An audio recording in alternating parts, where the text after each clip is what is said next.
नमस्कार दोस्तों, दय के एजुकेशन में आपका स्वागत है।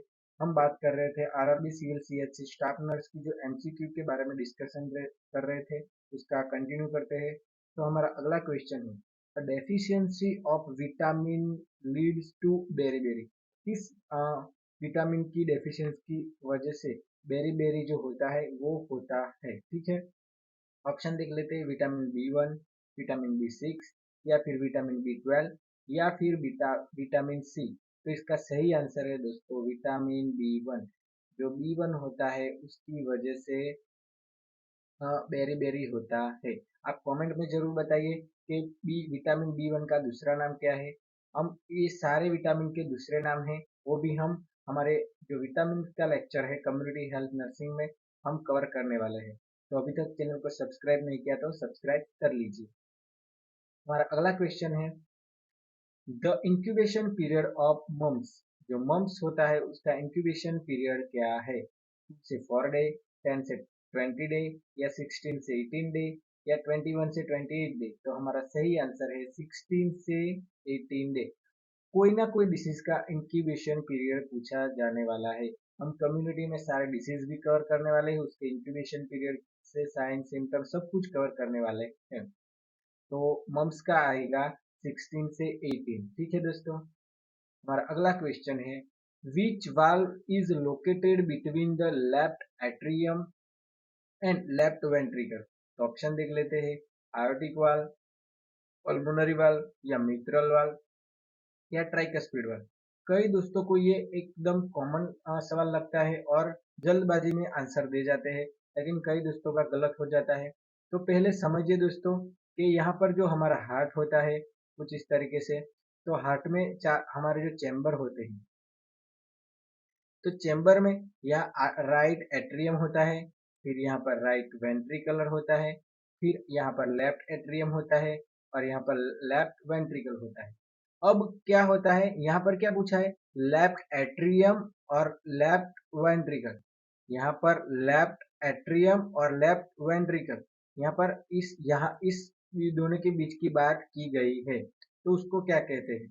तो उसका सही आंसर है दोस्तों माइट्रल वाल। जो मिट्रल वाल कहते हैं या माइट्रल वाल कहते हैं उसको, जो लेफ्ट एट्रियम और लेफ्ट वेंट्रिकल के बीच में आता है।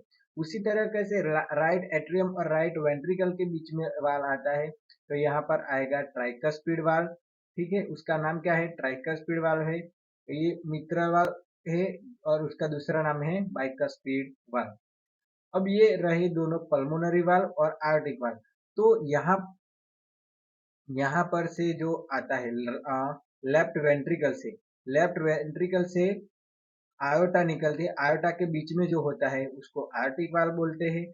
और राइट वेंट्रिकल से जो पल्मोनरी वाल्व यहाँ पर यहाँ राइट वेंट्रिकल से क्या कहाँ हमारा ब्लड जाता है, फेफड़ों में। तो उसके बीच में जो होता है पल्मोनरी के बीच में, तो उसको बोलते हैं पल्मोनरी वाल्व। ठीक है दोस्तों, ये याद रखिएगा। कई दोस्तों को कॉमन सवाल है ऐसा सोचकर यहाँ पर सीधा ट्राइकस्पिड वाल्व करके आ जाते हैं, लेकिन समझिए किसकी बात हो रही है। ठीक है, what does the term haematemesis means. यहाँ पर हिमेटेमिस का मीन्स क्या है। ठीक है दोस्तों, ये टर्मिनोलॉजी 2 बार पूछी जा चुकी है।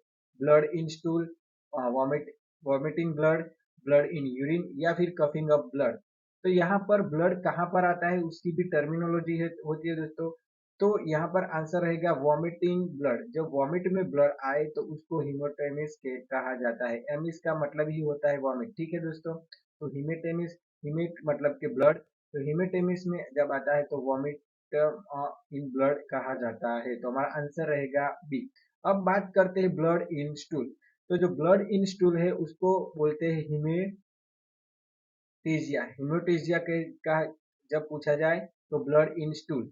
उसी तरीके से ब्लड इन यूरिन तो हिमेचूरिया। ठीक है, हिमेचूरिया ऐसा पूछा जाए तो ब्लड इन यूरिन। और जो कफिंग अब पूछा जाए तो हिमोप्टिसिस।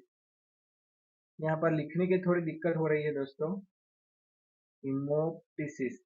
जब हिमोप्टिसिस आए तो ब्लड इन कप, कप में जब ब्लड आए तो हिमोप्टिसिस, हिमेचूरिया और हिमेटोचेजिया। या चेजिया आए तो स्टूल में। ठीक है दोस्तों, आगे बढ़ते हैं। A nurse to administer 750 milligram of a drug available in 250 mg tablet. How many tablets should be the nurse given? यहाँ पर हमारे पास अवेलेबल है 250 की mg वाली टेबलेट है और देनी कितनी है 750 की। तो कितनी टेबलेट दोगे तो 750 हो जाए, ये एक कॉमन सवाल है। लेकिन कैलकुलेशन का क्वेश्चन देखकर ही कई स्टूडेंट डर जाते हैं। 2 टेबलेट्स, 3 टेबलेट्स, 4 टेबलेट्स या फिर 5 टेबलेट। तो 250 की टेबलेट होगी, तो दो करेंगे तो 500 होगा और 500 में एक ऐड करेंगे तो 750 mg होगा। तो यहाँ पर 3 टेबलेट होगी, तो हमारा आंसर रहेगा 3। ठीक है दोस्तों, बी। अगला क्वेश्चन है, which vitamin is essential for the formation of red blood cells. यहाँ पर formation of red blood cells और and prevention of neural tube defect. जब न्यूरल ट्यूब डिफेक्ट आए तो आपके दिमाग में आ जाना चाहिए कि कौन सा विटामिन होगा इन प्रेगनेंसी। ठीक है, तो प्रिवेंशन न्यूरल ट्यूब डिफेक्ट और formation of red blood cell को फॉर्मेशन करने के लिए कौन सा विटामिन असेंशियल है? Vitamin B9, B12, vitamin D या फिर विटामिन ई। तो इसका सही आंसर है विटामिन B9। उसका दूसरा नाम क्या है? फॉलिक एसिड, फॉलेट भी बोलते हैं। तो जो फॉलिक एसिड देते हैं प्रेगनेंसी के, वो किसके लिए देते हैं, ऐसा भी सवाल पूछा जा सकता है। तो folic acid neural tube defect ना हो उसके प्रिवेंशन के लिए फॉलिक एसिड या विटामिन B9 देते हैं मदर को प्रेगनेंसी के दौरान। ठीक है।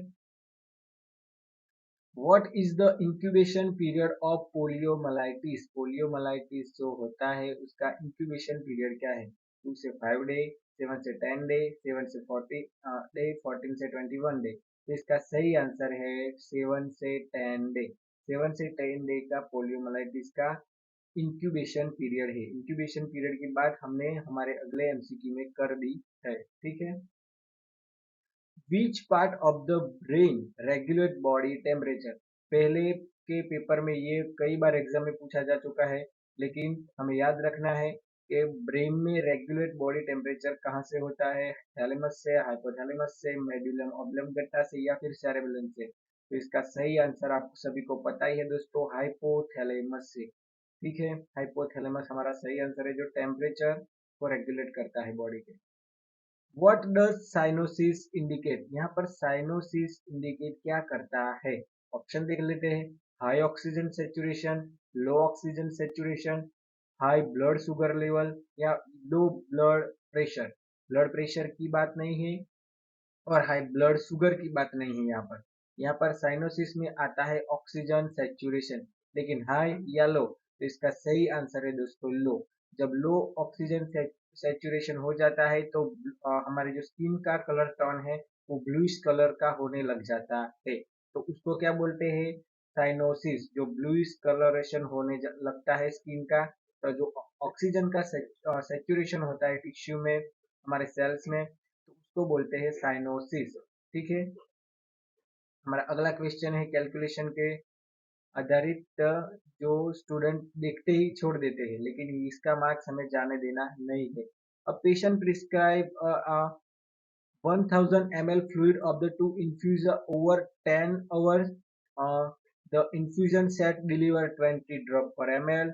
What is the drip rate? जब ड्रिप रेट पूछा जाए तो मैंने आपको कहा है क्या करना है, वो हमारे अगले एमसीक्यू आपने नहीं देखे तो देख लीजिए, वहां पूरा मैंने डिटेल में समझाया था। फिर भी एक बार हम देख लेते हैं ऑप्शन। 25 ड्रॉप पर मिनट, 33 ड्रॉप पर मिनट, 40 ड्रॉप पर मिनट या 50 ड्रॉप पर मिनट। लेकिन ऐसा जब आए तो डिवाइड करना है पहले। जो हमें ml दिया गया है, जो भी फ्लूइड दिया गया है लीटर में है, तो उसका सीधा ml में कर देना है। तो ml कितना है? हमारे पास है 1000 ml। तो यहाँ पर सीधा 1000 लिख दीजिए। फिर इनको किसके मल्टीप्लाई करेंगे? तो ड्रॉप फैक्टर से। ड्रॉप फैक्टर कितना है? 20, तो 20 लिख देंगे। अब हमें आंसर मिनट में चाहिए, तो हमारे पास कितना टाइम है? 10 आवर। तो उसको करेंगे हम मिनट में, तो यहाँ पर सीधा 10 लिखेंगे और मिनट में करने के लिए उसको करेंगे 60 से मल्टीप्लाई। ठीक है। तो अब यहाँ पर 0 0 पहले काउंट कट कर देना है, तो कर दिए, यहाँ पर भी कर दिए और यहाँ पर क्या बचा है? अब नीचे सिर्फ 6। ठीक है। तो 6 को भी यहाँ पर कट करें तो 3 बचेगा, क्योंकि 3 into two is equal to 6 होता है, तो इसको 6 कर देते हैं और यहाँ पर से ये 2 और ये 2 निकाल देते हैं। अब 100 के नीचे क्या बचा है, सिर्फ 3 से डिवाइड करना रह गया है। तो 3 को आप डिवाइड करोगे तो 33.3333 ऐसा आता रहेगा। तो हमारा आंसर क्या रहेगा, 33.33। जब ये 33 या 50 से अप हो, 55, 56 या 60 से अप हो, तब हमें 5 यहाँ पर एक पॉइंट बढ़ा देना है। लेकिन जब 5 से कम हो तो यहाँ पर जो है वो उतना ही रखना है। तो 33 ड्रॉप पर मिनट ये हमारा आंसर रहने वाला है। ठीक है दोस्तों, तो इस तरीके से कैलकुलेशन की जाती है। तो अभी तक वीडियो को लाइक नहीं किया तो दोस्तों लाइक कर दीजिए। आप लाइक नहीं करते हो, अपने दोस्तों के साथ शेयर कीजिए, चैनल को सब्सक्राइब कीजिए। अगला वीडियो देखने के लिए यहाँ क्लिक कीजिए और सारे वीडियो देखने के लिए यहाँ क्लिक कीजिए। Thank you.